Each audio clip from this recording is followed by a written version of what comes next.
अगर आप भी मथुरा वृंदावन जाने का प्लान बना रहे हैं तो जहाँ भी आप रहते हैं वहाँ से आप जाइए, बस या ट्रेन जिसमें भी आप जाना चाहते हैं वहाँ से ट्रेन पकड़िए या बस पकड़िए और पहुँच जाइए मथुरा जंक्शन। मथुरा जंक्शन से जैसे ही आप बाहर निकलेंगे आपको ई रिक्शा ऑटो बहुत सारे मिल जाएंगे और वहाँ की दीवारों पे जो सुंदर चित्रकारी कि मथुरा में और वृंदावन में आपका स्वागत है।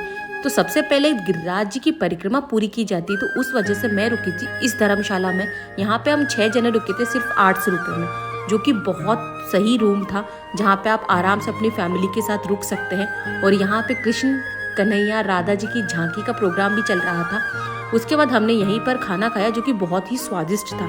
फिर मैं निकल जाती हूँ गिरिराज जी की परिक्रमा के लिए, जहाँ दुकान पे मुझे एक लाइन दिखती है, इरादे रोज बनते हैं मगर टूट जाते हैं, गोवर्धन वही आते हैं जिन्हें गिरिराज जी बुलाते हैं। आपके यहाँ पर परिक्रमा 2 होती है, एक बड़ी परिक्रमा और एक छोटी परिक्रमा। 12 किलोमीटर की, एक 7 किलोमीटर की, टोटल मिला के 22 किलोमीटर की परिक्रमा। कुछ लोग इस तरीके से परिक्रमा पूरी करते हैं। यहाँ पर आपको प्रसाद की दुकानें हैं, उसके सामने एक मंदिर है, वहीं से आपकी परिक्रमा शुरू होती है।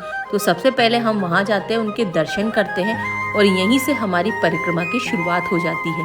परिक्रमा की शुरुआत के दौरान ही मुझे यहाँ पर रोड पे इस तरीके से लोग दिखते हैं जो कि खाने के लिए बैठे होते हैं। और ये है कुसुम सरोवर। कुसुम सरोवर आपको बहुत सारे मंदिर बीच में आएंगे परिक्रमा के दौरान। ये वही जगह है जहाँ पे राधा जी अपनी सहेलियों के साथ मिलती थी। और कुछ लोगों ने इस तरीके से रोड पे घर बना रखे थे ईंटों से। आपको बीच में जैसे कि राधा कुंड, श्याम कुंड, राधा कृष्ण कुंड, बहुत सारे कुंड दिखाई देंगे। और इतनी सर्दी में भी इस कुंड का पानी गर्म था।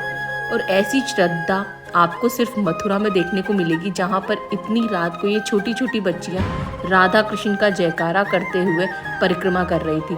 तो हम भी इन्हीं के साथ राधे राधे का नाम जपते हुए कुंड के दर्शन करते हुए निकल जाते हैं अपने आगे की परिक्रमा को पूरी करने के लिए। जो मंदिर बीच में आते हैं उनमें से है मुखार मंदिर, पोंचरी का लोठा, राधा कुंड, श्याम कुंड के तो आपने दर्शन कर ही लिए, मानसी गंगा मंदिर। यहाँ के बहुत सारे मंदिर जो कि आपके परिक्रमा में आते हैं। यहाँ पे दर्शन करके अब निकल जाते हैं हमारी परिक्रमा पूर्ण होने के बाद। और फिर मैं सुबह निकलती हूँ हमारे बरसाना मतलब कि नंदगांव गोकुल की तरफ। बरसाना के लिए मैं बैठती हूँ बस में और वहाँ से निकल जाते हैं हम प्रेम सरोवर। प्रेम सरोवर वो जगह है जहाँ पर राधा जी श्री कृष्ण जी से मिलती थी। और इस कुंड का निर्माण भी उनके अश्रुधाराओं से हुआ था।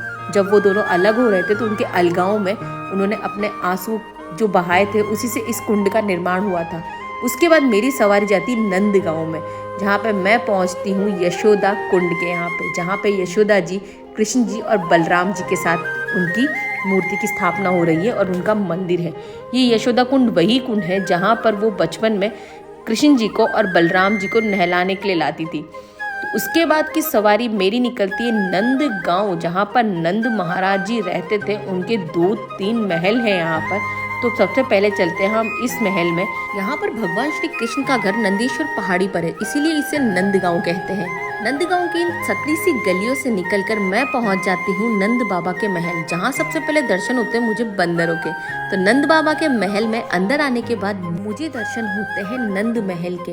नंद महल के दर्शन के बाद मैं पहुंच जाती हूँ यहाँ के मंदिर में। और ये वही नंद महल है जिसका गान वेद पुराण करते हैं। और वो कहते हैं ना कि वृंदावन सा वन नहीं, नंदगांव सा कोई गांव नहीं और कृष्ण जैसा कोई नाम नहीं।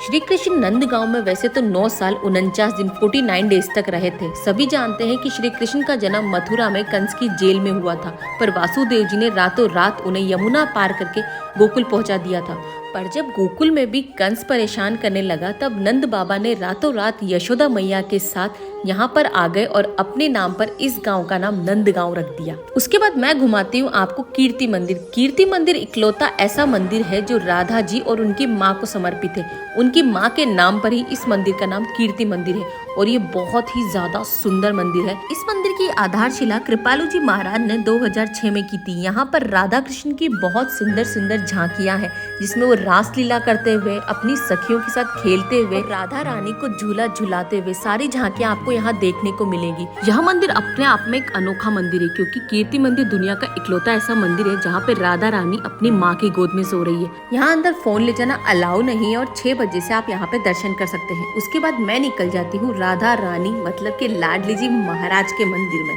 लाडली जी महाराज के मंदिर की महिमा को कौन नहीं जानता। लाडली जी महाराज का यह मंदिर पूर्ण रूप से राधा रानी को समर्पित है और लाडली जी महाराज राधा रानी को ही बोला जाता है। यहाँ पर आपको 150 से 200 सीढ़ियाँ चढ़कर आनी होती है। इस मंदिर का निर्माण कम से कम 400 साल पहले हुआ था और आपको पता है कि इस मंदिर का शिखर सोने का बना हुआ है। मैं बिल्कुल फिक्स टाइम पे पहुंची थी जब राधा जी मतलब कि लाडली जी महाराज की आरती हो रही थी। इतने सारे लोग इस आरती में शामिल थे और ऐसा कहा जाता है कि लाडली जी महाराज के दर्शन ऐसे ही नहीं हो जाते। जब राधा रानी आपको बुलाती है ना वृंदावन, तभी आप मथुरा, बरसाना, वृंदावन जा सकते हैं। वैसे तो मंदिर में मुख्य देवता राधा कृष्ण हैं, जिन्हें लाडली लाल के रूप में एक साथ पूजा जाता है, जिसका अर्थ होता है कि शहर की प्यारी बेटी और बेटा। यह मंदिर अपने सबसे लोकप्रिय त्योहार राधा अष्टमी और लठमार होली के लिए दुनिया भर में प्रसिद्ध है और उस टाइम यहाँ पर इतनी ज्यादा भीड़ हो जाती है। यहाँ पर सारे मंदिर सुबह जल्दी खुल जाते हैं और दिन में 12 बजे तक सारे मंदिरों के पट बंद हो जाते हैं। उसके बाद शाम 5 बजे से 9 बजे तक आप भगवान जी के दर्शन कर सकते हैं। तो इस तरीके से मैंने गोवर्धन जी परिक्रमा की और बरसाना पूरा घूमा और मंदिर के दर्शन किए। मैं मिलती हूँ आपको नेक्स्ट वीडियो में। राधे राधे।